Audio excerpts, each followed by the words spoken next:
بسم اللہ الرحمن الرحیم بسم اللہ الرحمن الرحیم۔ حضرت سعید ابن عامر رضی اللہ عنہ ان ہزاروں میں ایک جوان تھے جو قریش کے سرداروں کی دعوت پر مکہ معظمہ کی بالائی جانب مقام تنعیم کی طرف محض اس لیے چل کھڑے ہوئے تاکہ رسول اللہ صلی اللہ علیہ وسلم کے ایک صحابی حضرت خبیب ابن عدی رضی اللہ عنہ کی شہادت کا منظر اپنی آنکھوں سے دیکھ سکے، جنہیں قریش نے دھوکے سے پکڑ لیا تھا۔ اس کے شباب اور ابھرتی ہوئی جوانی نے اسے اس قابل بنا دیا تھا کہ وہ لوگوں کے کندھے فلانگتا ہوا ابو سفیان ابن حرب اور صفوان ابن امیہ ایسے سرداران قریش کے برابر کھڑا ہو سکے۔ وہاں ان دونوں کے سوا اور بھی 6 سرداران عرب موجود تھے اور اگلی صفوں میں بیٹھے ہوئے تھے۔ اسے اس طرح یہ موقع ملا کہ قریش کے اس اسیر کو بچشم خود دیکھ سکے۔ اس نے اس منظر کا مشاہدہ کیا کہ عورتیں، بچے اور جوان سب اسے موت کی وادی کی طرف بے دریغ دھکیل رہے ہیں۔ ان کا مقصد یہ تھا کہ وہ اس صحابی رسول صلی اللہ علیہ وسلم کو شہید کر کے حضرت صلی اللہ علیہ وسلم سے انتقام لے اور یوں بدر کے مقتولین کی رسوائی کا بدلہ چکائے۔ جب یہ ہجوم اپنے اس قیدی کو لے کر اس مقام پر پہنچا جو پہلے سے اس کی شہادت کے لیے متعین تھا، تو اس مرحلہ پر طویل القامت نوجوان سعید ابن عامر رضی اللہ عنہ نے حضرت خبیب رضی اللہ عنہ کی طرف نظر دوڑائی۔ سرداران قریش اسے کشاں کشاں تختہ دار کی طرف لے جا رہے تھے۔ اس نے عورتوں اور بچوں کی چیخ و پکار اور شور میں ایک پروقار اور پرسکون آواز سنی۔ حضرت خبیب رضی اللہ عنہ فرما رہے تھے، اگر تمہارے لیے ممکن ہو تو مجھے مرنے سے پہلے 2 رکعت نماز پڑھنے کی مہلت دو۔ پھر سعید ابن عامر نے دیکھا کہ حضرت خبیب کعبے کا رخ کھڑے ہو کر 2 رکعت نماز پڑھ رہے ہیں۔ یہ 2 رکعتیں کیسی تھی، اتنی حسین، اتنی مکمل کہ کیا کہنے۔ اس کے بعد اس نے دیکھا کہ قوم کے سرداروں کی طرف منہ کر کے حضرت خبیب رضی اللہ عنہ یہ کہہ رہے ہیں، بخدا اگر مجھے اس بدگمانی کا اندیشہ نہ ہوتا کہ تم کہیں یہ نہ سمجھ بیٹھو کہ میں نے نماز کو موت کے ڈر سے لمبی کر دی ہے تو میں نماز میں اور زیادہ وقت صرف کرتا۔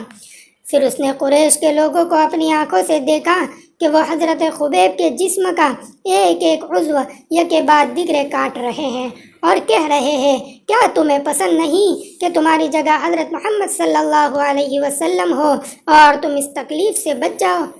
ان کی اس حالت میں کہ جسم سے خون کی داریں پھوٹ رہی تھی، جواب یہ تھا، اللہ کی قسم مجھے یہ قطعاً پسند نہیں کہ میں اپنا اہل و عیال میں امن اور چین سے رہوں اور حضرت محمد صلی اللہ علیہ وسلم کو ایک کانٹا بھی چبھے۔ پھر جناب سعید ابن عامر نے دیکھا کہ لوگ فضا میں ہاتھ ہلا ہلا کر اور بآواز بلند کہہ رہے ہیں، اسے مار ڈالو، اسے مار ڈالو۔ اس کے بعد انہوں نے حضرت خبیب کو دیکھا کہ وہ تختہ دار پر اپنی نظریں آسمان کی طرف اٹھائے ہوئے اللہ تعالیٰ سے یہ التجا کر رہے ہیں، الہی ان سب ظالموں کو شمار کر لے اور انہیں تباہی کا مزہ چکھا اور ان میں سے کسی کو معاف نہ کر۔ یہ کہہ کر انہوں نے زندگی کی آخری سانس لی۔ یہ وہ لمحہ تھا جب ان کا جسم تلوار اور نیزوں کے ضربات سے چور تھا اور اتنے زخم کھا چکا تھا کہ جن کا شمار نہیں کیا جا سکتا۔ قریش بالآخر مکہ لوٹ آئے اور اس کے بعد پیش آنے والے بڑے بڑے سنگین معرکوں کے نرغے میں حضرت خبیب اور ان کی شہادت کو یکسر بھول بیٹھے۔ لیکن اس نوجوان سعید ابن عامر کے پردے دل سے ایک لحظے کے لیے بھی حضرت خبیب رضی اللہ عنہ کی شہادت کا منظر محو نہ ہوا۔ چنانچہ یہ جب بھی سوتے خواب میں یہ منظر برابر دکھائی دیتا اور بیدار ہوتے تو چشم خیال میں یوں محسوس ہوتا جیسے کہ تختہ دار کے آگے حضرت خبیب رضی اللہ عنہ پورے اطمینان کے ساتھ 2 رکعت نماز ادا کر رہے ہیں۔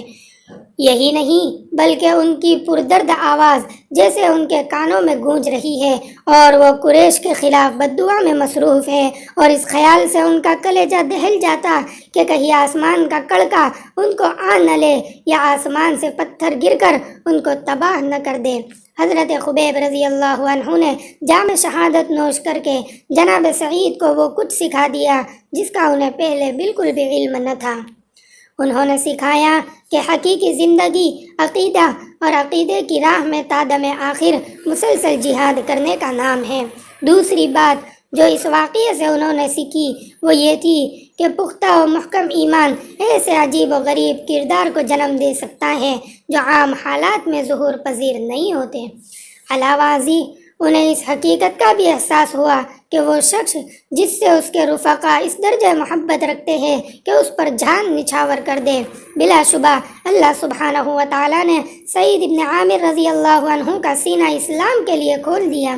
چنانچہ برسر مجمع یہ اعلان کر دیا کہ میں سر تسلیم خم کرتا ہوں، میں آج سے مسلمان ہوں۔ حضرت سعید ابن عامر رضی اللہ عنہ نے مکہ کی سکونیت ترک کر کے مدینہ منورہ کی جانب ہجرت کی اور رسول اللہ صلی اللہ علیہ وسلم کی رفاقت اور صحبت میں رہنے لگے۔ خیبر اور اس کے بعد ہونے والے غزوات میں شرکت کا شرف حاصل کیا۔ جب نبی اکرم صلی اللہ علیہ وسلم نے اپنے رب کے جوار رحمت کی طرف کوچ کیا، اس وقت آپ صلی اللہ علیہ وسلم حضرت سعید ابن عامر رضی اللہ عنہ سے ان کی خدمات کی وجہ سے خوش تھے۔ آپ کے بعد حضرت ابو بکر رضی اللہ عنہ اور حضرت عمر رضی اللہ عنہ کے ہاتھوں میں حضرت سعید ابن عامر رضی اللہ عنہ برہنہ شمشیر بن کر رہے اور ایسی زندگی بسر کی جو مسلمانوں کے لیے کردار کا نادر نمونہ ثابت ہوئی۔ جنہوں نے دنیا کو بیچ کر آخرت کا سودا کیا اور اللہ تعالیٰ کی رضا جوئی کو اپنی خواہشات کے مقابلے میں راجح اور مقدم جانا۔ رسول اقدس صلی اللہ علیہ وسلم کے یہ دونوں خلفاء حضرت سعید ابن عامر رضی اللہ عنہ کی صداقت اور تقوی کو خوب جانتے تھے، لہذا ان کی نصیحتوں کو غور سے سنتے اور ان کی ہر بات پر کان دھرتے۔ جناب سعید ابن عامر رضی اللہ عنہ حضرت عمر رضی اللہ عنہ کے پاس اس وقت تشریف لائے جبکہ وہ مسند خلافت پر جلوہ فروز ہوئے ہی تھے۔ آپ نے فرمایا، اے عمر، تمہیں اس بات کی وصیت کرتا ہوں کہ لوگوں کے معاملے میں اللہ تعالیٰ سے ڈرتے رہنا اور اللہ تعالیٰ کے بارے میں لوگوں سے کبھی نہ ڈرنا، اور یہ کہ تمہارے قول اور فعل میں تضاد کبھی نہ ہونا چاہیے، اس لیے کہ انسان کی بہترین گفتار وہی ہوتی ہے جس کی تصدیق اس کا کردار کرے۔ اے عمر، اللہ سبحانہ و تعالیٰ نے جن مسلمانوں کا تمہیں نگراں بنایا ہے ان کے معاملات کی طرف خصوصی دھیان دیتے رہنا، ان کے لیے وہی پسند کرنا جو خود تمہیں اپنے اور اپنی اولاد کے لیے پسند ہو، اور ان کے لیے ہر اس چیز کو ناپسندیدگی نظر سے دیکھنا جو خود تمہیں اپنی ذات اور اپنے اہل و عیال کے لیے ناپسندیدہ ہو۔ شدائد کا سامنا کرنے سے نہ گھبرانا اور راہ حق پر مضبوطی سے جمے رہنا، اور حق کی راہ میں کسی بھی ملامت کرنے والے کی ملامت کو خاطر میں نہ لانا۔ حضرت عمر رضی اللہ عنہ نے فرمایا، سعید، بھلا کس میں یہ ہمت ہے کہ ان ذمہ داریوں سے عہد برآ ہو سکے؟ سعید رضی اللہ عنہ نے فرمایا، آپ اس کے اہل ہیں، آپ ان لوگوں میں سے ہیں جن کو اللہ تعالیٰ نے امت محمدیہ صلی اللہ علیہ وسلم کی نگرانی کا فریضہ سونپا۔ آپ اس سے زیادہ اور کوئی اس کا مستحق نہیں ہے، آپ سے زیادہ اور کوئی اس کا مستحق نہیں۔ اس مرحلے پر حضرت عمر رضی اللہ عنہ نے جناب سعید رضی اللہ عنہ کو اپنی نصرت و تائید کے لیے دعوت دی اور فرمایا، اے سعید، ہم تمہیں علاقہ حمص کا گورنر مقرر کرتے ہیں۔ انہوں نے اس کے جواب میں فرمایا، اے عمر رضی اللہ عنہ، میں تمہیں اللہ کا واسطہ دیتا ہوں، مجھے اس آزمائش میں نہ ڈالیے۔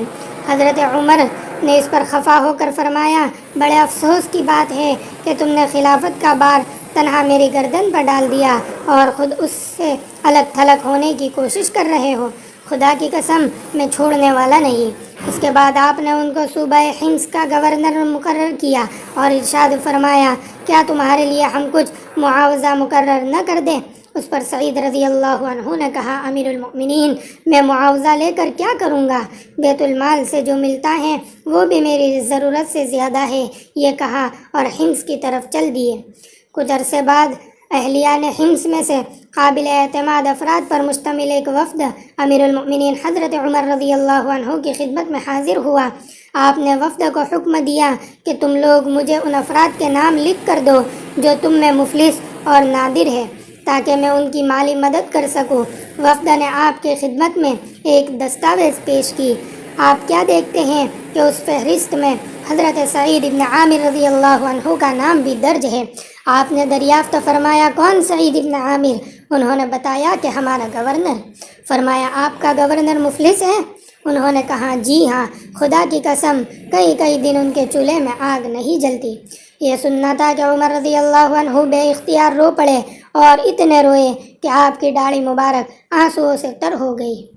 آپ اٹھے اور 1000 دینار لیے اور ان کو ایک تھیلی میں بھر کر فرمایا اسے میرا سلام کہنا اور یہ پیغام دینا کہ امیر المؤمنین نے یہ تھیلی تمہارے لیے بھیجی ہے تاکہ اس سے تم اپنی ضروریات کو پورا کر سکو۔ یہ وفد حضرت سعید بن عامر رضی اللہ عنہ کے ہاں تھیلی لے کر آیا۔ آپ نے دیکھا کہ اس میں تو دینار ہے۔ تھیلی کو اپنے سے دور ہٹا کر بس یہ کہنے لگے انا للہ و انا الیہ راجعون، گویا کوئی بلا نازل ہو گئی یا کوئی ناگوار واقعہ پیش آ گیا۔ یہ کیفیت دیکھ کر آپ کی بیوی گھبرائی ہوئی اٹھی اور کہنے لگی میرے سر کے تاج، کیا سانحہ رونما ہو گیا؟ کیا امیر المؤمنین وفات پا گئے؟ آپ نے فرمایا نہیں، بلکہ یہ بات کہیں زیادہ اہم ہے۔ اس نے پوچھا کیا کسی معرکہ جہاد میں مسلمانوں کو کوئی صدمہ پہنچا؟ آپ نے فرمایا اس سے بھی بڑی بات۔ اس نے عرض کیا بھلا اس سے بڑی بات کیا ہو سکتی ہے؟ فرمایا میرے ہاں دنیا دوڑ آئی تاکہ میری آخرت بگاڑ دے، میرے گھر فتنہ ابھر آیا۔ اس نے عرض کی کیوں نہ آپ اس فتنے سے خلاصی کر لیں؟ اسے دیناروں کے بارے میں کچھ علم نہ تھا۔ انہوں نے فرمایا کیا اس سلسلے میں میری مدد کرو گی؟ عرض کیا جی ہاں، کیوں نہیں۔ آپ نے دینار متعدد تھیلیوں میں بند کیے اور غریب مسلمانوں میں تقسیم کر دیے۔ اس واقعے کو زیادہ عرصہ نہ گزرا تھا کہ حضرت عمر رضی اللہ عنہ نے دیار شام تشریف لائے۔ مقصد یہ تھا کہ اس علاقے کے حالات معلوم کر سکے۔ ان دنوں حمص کا نام کویفہ پڑ گیا تھا جو لفظ کوفہ کی تصغیر ہے۔ یہ اس نام سے اس لیے مشہور ہوا کہ یہاں کے لوگ عمال حکومت کے خلاف شکوہ و شکایت کرنے میں اہل کوفہ سے بہت حد تک مشابہت رکھتے تھے۔ جب عمر رضی اللہ عنہ کی تشریف آوری حمص میں ہوئی تو یہاں کے لوگ آپ کو سلام عرض کرنے کی خاطر حاضر ہوئے۔ آپ نے دریافت فرمایا تم نے اپنے امیر کو کیسے پایا؟ انہوں نے شکایت میں زبان کھولی اور ان کے طرز عمل کے بارے میں 4 باتیں کہی جو ایک دوسرے سے بڑھ چڑھ کر تھی۔ حضرت عمر رضی اللہ عنہ فرماتے ہیں کہ میں نے گورنر اور شکایت کرنے والوں کو ایک ساتھ طلب کیا اور اللہ تعالیٰ سے دعا کی کہ حضرت سعید رضی اللہ عنہ کے بارے میں وہ گمان کو جھوٹا نہ ہونے دے۔ مجھے اس پر اعتماد تھا۔ جب یہ لوگ اور ان کا گورنر بوقت صبح میرے پاس آئے تو میں نے دریافت کیا تمہیں اپنے گورنر سے کیا گلہ ہے؟ انہوں نے بتایا کہ یہ دن چڑھے تک گھر سے باہر نہیں نکلتے ہیں۔ اس پر میں نے پوچھا سعید تم اس سلسلے میں کیا کہنا چاہتے ہو؟ سعید رضی اللہ عنہ چند لمحے خاموش رہے، پھر کہا بخدا میں اس سلسلے میں کچھ کہنا ناپسند کرتا تھا، لیکن اب اس کے بغیر کوئی چارہ کار نہیں کہ میں حقیقت حال صاف صاف بیان کر دوں۔ صورتحال یہ ہے کہ گھر میں میرے پاس کوئی خادم نہیں۔ میں صبح سویرے اٹھتا ہوں اور گھر والوں کے لیے آٹا گوندھتا ہوں، پھر تھوڑی دیر تک انتظار کرتا ہوں تاکہ آٹے میں خمیر پیدا ہو جائے۔ بعد ازاں ان کے لیے روٹی پکاتا ہوں، پھر وضو کر کے لوگوں کی خدمت کے لیے گھر سے نکل کھڑا ہوتا ہوں۔ حضرت عمر فرماتے ہیں کہ میں نے ان سے پوچھا کہ تمہیں ان کے خلاف اور کیا شکایت ہے؟ انہوں نے کہا کہ یہ رات کے وقت تک کسی کی نہیں سنتے۔ میں نے کہا سعید اس اعتراض کا تمہارے پاس کیا جواب ہے؟ فرمایا خدا کی قسم میں اس امر کا اظہار بھی ناپسند کرتا ہوں۔ مختصراً یہ عرض ہے کہ میں نے دن ان لوگوں کے لیے وقف کر رکھا ہے اور رات اللہ عز و جل کی عبادت کے لیے۔ میں نے پوچھا آپ کو ان کے خلاف اور کیا شکایت ہے؟ وہ بولے مہینے میں ایک دن غفلت سے کام لیتے ہیں۔ میں نے دریافت کیا سعید یہ کیوں؟ سعید رضی اللہ عنہ نے کہا امیر المؤمنین میرے پاس نہ کوئی غلام ہے اور نہ ان کپڑوں کے سوا میرے پاس کپڑوں کا کوئی جوڑا ہے۔ اس وقت جو کپڑا میں نے پہن رکھا ہے مہینے میں ایک مرتبہ دھوتا ہوں، پھر منتظر رہتا ہوں کہ یہ خشک ہو جائے۔ جب یہ خشک ہو جاتا ہے تو میں انہی کو پہن کر دین کے آخری حصے میں ان کا سامنا کرتا ہوں۔ پھر میں نے دریافت کیا کوئی اور شکایت؟ انہوں نے کہا مجلس میں بیٹھے بیٹھے کبھی کبھی ان پر غشی طاری ہو جاتی ہے اور یوں معلوم ہوتا ہے کہ اہل مجلس سے ان کا کوئی تعلق نہیں۔ میں نے پوچھا سعید یہ کیا بات ہے؟ میں اس وقت مشرک تھا۔ میں نے دیکھا کہ قریش اس کی بوٹیاں کاٹ رہے ہیں اور کہہ رہے ہیں کیا تجھے یہ بات پسند ہے کہ تمہاری جگہ حضرت محمد صلی اللہ علیہ وسلم ہو؟ حضرت خبیب جواب میں کہتے ہیں اللہ کی قسم میں یہ ہرگز پسند نہیں کرتا کہ میں تو اپنے اہل و عیال میں اطمینان سے رہوں اور حضرت محمد صلی اللہ علیہ وسلم کے جسم میں ایک کانٹا بھی چبھ نہ پائے۔ جب بھی وہ دن مجھے یاد آتا ہے سوچ میں پڑ جاتا ہوں کہ میں نے اس دن ان کی کیوں مدد نہ کی۔ ڈرتا ہوں کہ شاید اللہ تعالیٰ میرا یہ جرم معاف نہ کرے۔ اس کے بعد مجھ پر غشی طاری ہو جاتی ہے۔ یہ سنا تو حضرت عمر نے ارشاد فرمایا اللہ کا شکر ہے کہ جس نے سعید کے بارے میں میرے حسن زن کو غلط ثابت نہیں کیا۔ اس کے بعد آپ نے 1000 دینار بھیجے تاکہ ان سے اپنی ضروریات پوری کر لے۔ جب یہ دینار حضرت سعید رضی اللہ عنہ کی بیوی نے دیکھے تو کہہ اٹھی کہ اللہ کا شکر ہے جس نے ہمیں آپ کی خدمات سے بے نیازی بخشی۔ ہمارے لیے ضروریات کی چیزیں خرید لیجئے اور گھر کے کام کاج کے لیے ایک خادم رکھ لیجئے۔ اس پر آپ نے بیوی سے فرمایا میں تجھے وہ چیز نہ دوں جو اس سے بھی بہتر ہو؟ بیوی نے کہا بھلا وہ کیا ہے؟ فرمایا یہ دینار ہم اس کو لوٹا دے جو ہمارے پاس لایا ہے، ہم ان دیناروں سے کہیں زیادہ اس کے محتاج ہیں۔ بیوی نے کہا وہ کون؟ فرمایا کیوں نہ ہم اللہ تعالیٰ کو قرض حسنہ دے دیں۔ بیوی نے عرض کی آپ نے بجائے ارشاد فرمایا اللہ تعالیٰ آپ کو جزائے خیر عطا فرمائے۔